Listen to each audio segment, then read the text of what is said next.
Good evening friends. आज exercise 7.2 सिर्फ question number ninth पे है हम लोग, और ये फिनिश ही होने वाला है। फिर हम लोग नेक्स्ट ट्रिगोनोमेट्री करवाएंगे।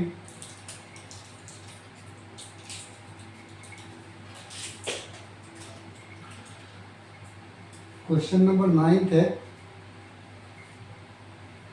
find the coordinates of the points which divide the line segment joining A -2 2 and B 2 8 into 4 equal parts। ये बहुत इजी क्वेश्चन है, ये आप लोग भी कर सकते हैं। मैं थोड़ा सा हिंट देता हूँ और करना आप ही लोगों को है। ये एक लाइन सेगमेंट है जिसके दो एंड पॉइंट्स है ए और बी। ए का कोऑर्डिनेट है -2 और 2 और बी का कोऑर्डिनेट है 2 8। अब कह रहा है कि आपको उस पॉइंट्स का कोऑर्डिनेट निकालना है। देखिए पॉइंट्स लिखा हुआ है, पॉइंट्स का मतलब क्या हो गया, मोर देन 1 पॉइंट होगा। तो कितने पॉइंट्स होंगे? इस लाइन सेगमेंट को 4 इक्वल पार्ट्स में डिवाइड करता है। इस लाइन सेगमेंट को 4 इक्वल पार्ट्स में डिवाइड करता है। उस पॉइंट का कोऑर्डिनेट निकालना है। अब गौर कीजिए, अगर हम इस लाइन पर 3 कट लगाते हैं तो ये 4 इक्वल पार्ट्स में डिवाइड होता है। अब ये इक्वल होगा ऑल द 4 पार्ट्स। तो अब उस पॉइंट का कोऑर्डिनेट्स निकालना है जो एक लाइन ए बी को 4 इक्वल पार्ट्स में डिवाइड करता है। तो 4 इक्वल पार्ट्स में डिवाइड करने के लिए हमें कितने पॉइंट्स चाहिए? 3 पॉइंट्स चाहिए। तो इन तीनों पॉइंट्स का कोऑर्डिनेट हमको फाइंड आउट करना है। और सबसे बड़ी बात है कि ये इक्वल पार्ट्स में डिवाइड हो रहा है।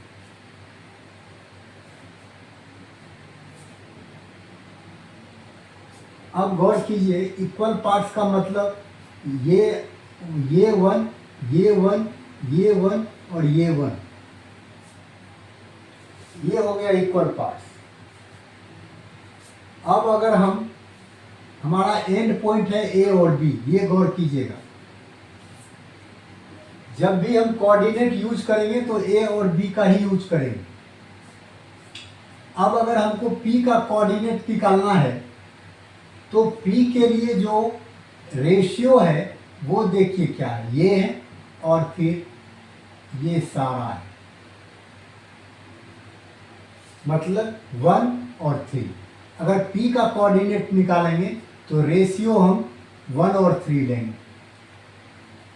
इस तरीके से अगर Q का कोऑर्डिनेट निकालोगे तो Q में 2 पार्ट्स है, एक पार्ट 2 पार्ट, 1 + 1 2 हो गया। और Q के बाद अगर देखें तो इधर भी 2 पार्ट्स हैं, ये भी 2 हो गया।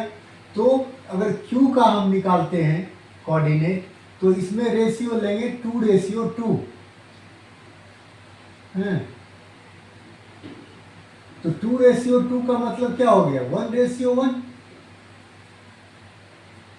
तो Q का जब कोऑर्डिनेट निकालेंगे तो 1:1 ले लेंगे। जबकि R का जब कोऑर्डिनेट निकालेंगे तो R कहाँ है, यहाँ है। तो इससे पहले जो है ये डिस्टेंस देखिए और इसके बाद वाला देखिए। तो इससे पहले 3 पार्ट है, 1 2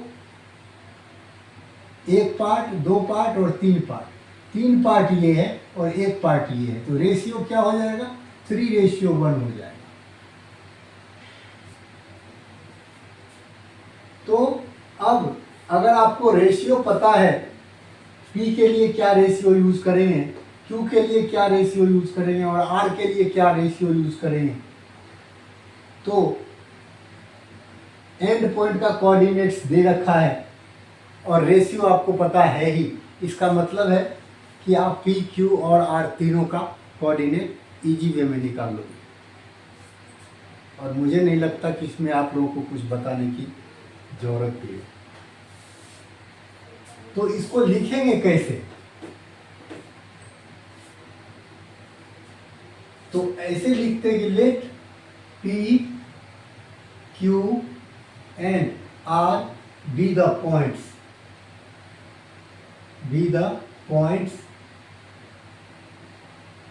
on AB which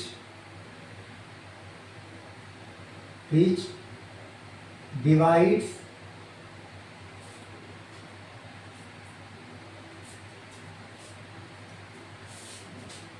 which मत लिखिए, चलो ठीक है, which divide AB in 4 equal parts.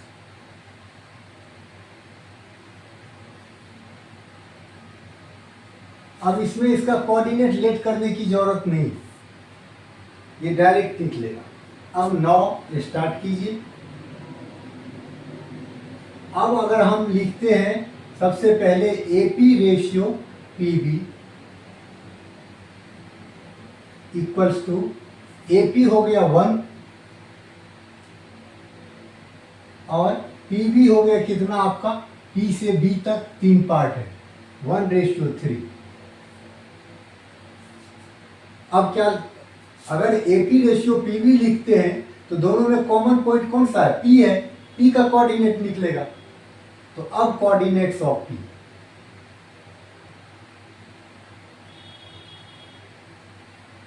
Formula रखिए, ये हो गया x1, ये हो गया y1, ये हो गया x2 और ये हो गया y2।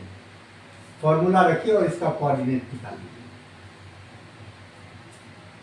जब ये निकल जाए तब फिर लिखिए आप कि AQ ratio QB, again AQ ratio QB equals to 2:2 equals to 1:1। अब इसमें कॉमन पॉइंट कौन है? Q है, तो कोऑर्डिनेट किसका निकलेगा? Q का निकलेगा।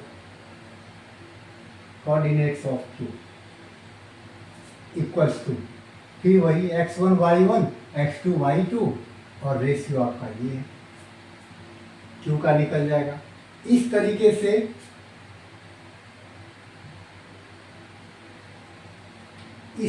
से फिर क्या करेंगे? R की बात है, यहाँ अगेन ठीक था, कोई दिक्कत नहीं। एंड अब R की बात होगी तो रेशियो क्या होगा? AR ratio RB, AR ratio RB equals to AR में 3 पार्ट है और RB में 1 पार्ट है, ये हो गया। अब इसमें कौन सा कॉमन पॉइंट है? R कॉमन पॉइंट है, तो R का कोऑर्डिनेट निकलेगा।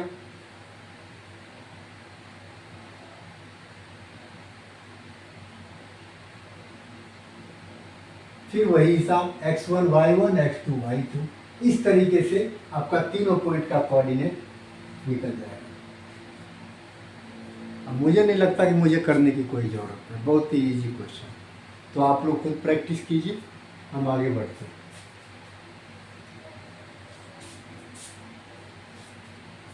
बस लिखने का तरीका ये,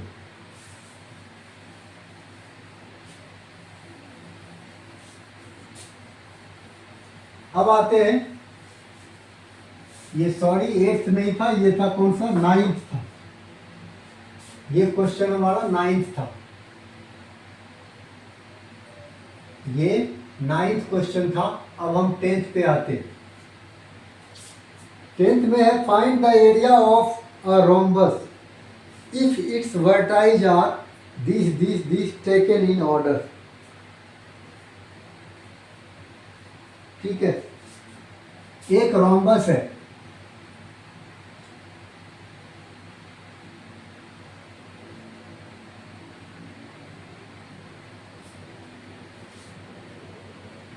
अप्रॉक्स फिगर बनाए हैं, आप लोग माइंड मत कीजिएगा। ये रोम्बस है,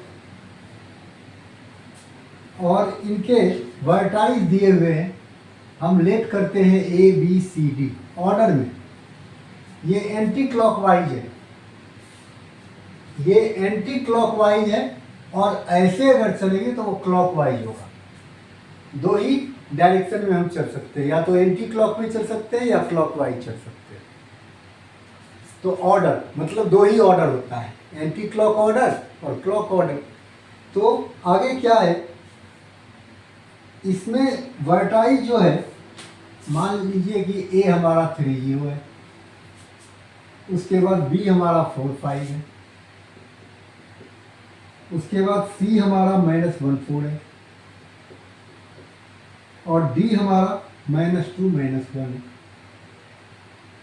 अब इसको क्या करना है, ये तो ए बी सी डी हमने नाम दिया है, तो आपको लिखना पड़ेगा let the given coordinates denote the point A B C and D respectively. ठीक है, let the given coordinates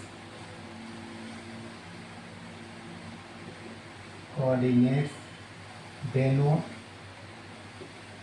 the points A, B, C and D respectively। ठीक है, अब हमको क्या करना है, तो इसका एरिया निकालना है। ये एक रोम्बस है, इसका हमें एरिया निकालना है। आप लोग जानते हैं कि रोम्बस का एरिया क्या होता है। रोम्बस का एरिया होता है 1/2 multiply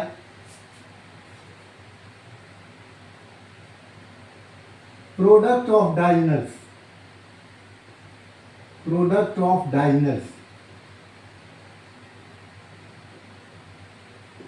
area of rhombus, area of rhombus, area of rhombus ये होता है 1/2 इंटू प्रोडक्ट ऑफ डायगोनल्स। अब मतलब प्रोडक्ट ऑफ डायगोनल्स, इसमें दो डायगोनल्स है, एक डायगोनल्स ये है और एक डायगोनल्स ये है।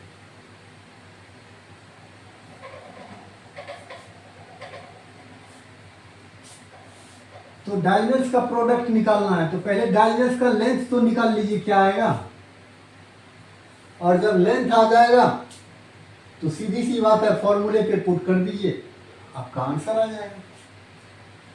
अब लेंथ कैसे निकालेंगे,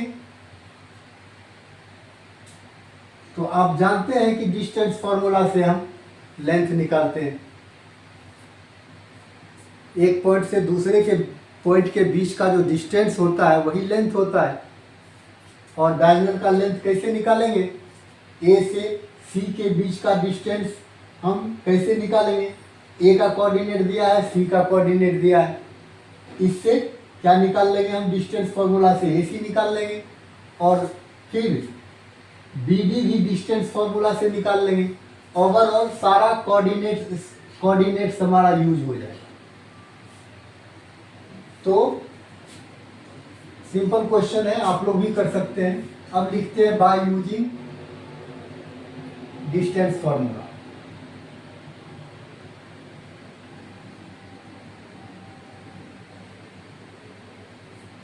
AC इक्वल्स टू क्या होगा, AC इक्वल्स टू क्या बताएं डिस्टेंस फॉर्मूला में,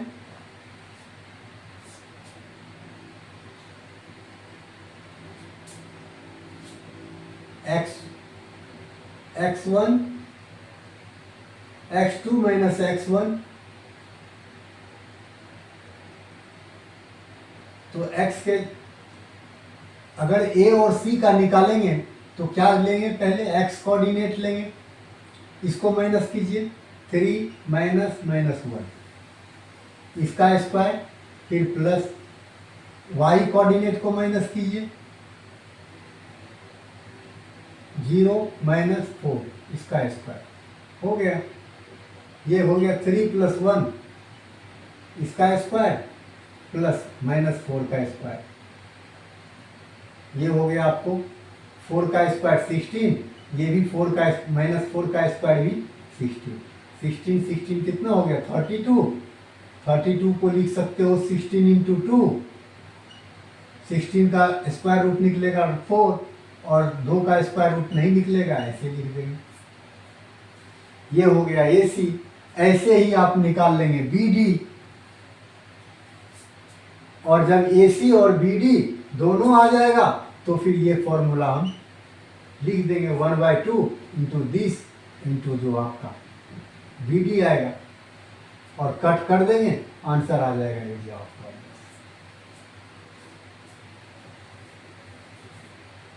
अब चलिए अगर देखते हैं फिर BD में क्या होगा, फिर होगा 4 माइनस -2 इसका स्क्वायर प्लस 5 माइनस -1 इसका स्क्वायर। ये कैपिटल लीजिए या मिडिल ले लीजिए।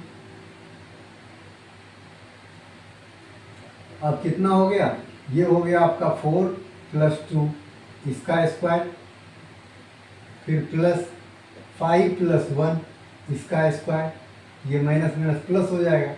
अब ये हो गया 6 का स्क्वायर, 4 प्लस 2 6 का स्क्वायर 36, और ये 6 का स्क्वायर 36, ये हो गया कितना 72।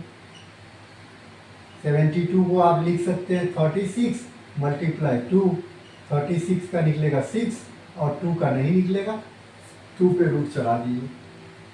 अब ये दोनों निकल गया, सीधा क्या करना है, area of rhombus 1/2 into product of diagonals, that means 4√2 multiply 6√2, 2 से 2 हो गया। अब क्या करते हैं, अब क्या हो गया 2√2 इंटू 6√2। अब गौर कीजिए, 2 को अगर 6 से मल्टीप्लाई करोगे ये होगा 12, मल्टीप्लाई √2 को अगर √2 से मल्टीप्लाई करोगे तो ये होगा 2, दैट मीन्स ये हो गया 24। 24 क्या निकला, ये हो गया एरिया। अगर डिस्टेंस को हम यूनिट माने तो इतना स्क्वायर यूनिट हो गया, इतना स्क्वायर यूनिट्स, यही हो गया आपका आंसर। तो इसके साथ ही आज का क्लास ओवर करते हैं। आप लोग सब्सक्राइब कीजिए, भूलिए मत। Thanks to all.